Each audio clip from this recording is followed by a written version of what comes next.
এই ঘুম আল্লাহ পাক দিলেন। এই ঘুম মানে একটা মরণ।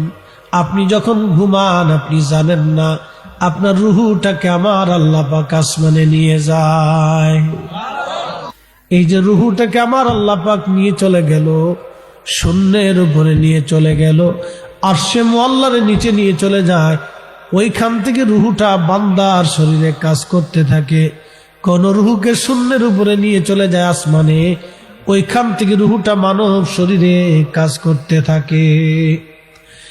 এই জন্য হঠাৎ করে ঘুমন্ত মানুষকে জাগানো রাসূল করিম হাবিব কিবরিয়া নিষেধ করে দিয়েছেন। আল্লাহর নবী বলেন, উম্মত, ঘুমন্ত ব্যক্তিকে হঠাৎ করে ডাক দিবা না, আস্তে আস্তে ডাক দিলে রুহুটা ফিরে আসে, শরীরের মধ্যে ফিট হয়, এই জন্য তার আর কোনো অসুবিধা নেই, এই জন্য ঘুম মরণের মতো। এখন আপনাদেরকে প্রশ্ন করি, শ্রীমঙ্গলের মুসলমান, জবাব দিয়ে যাবেন আপনি।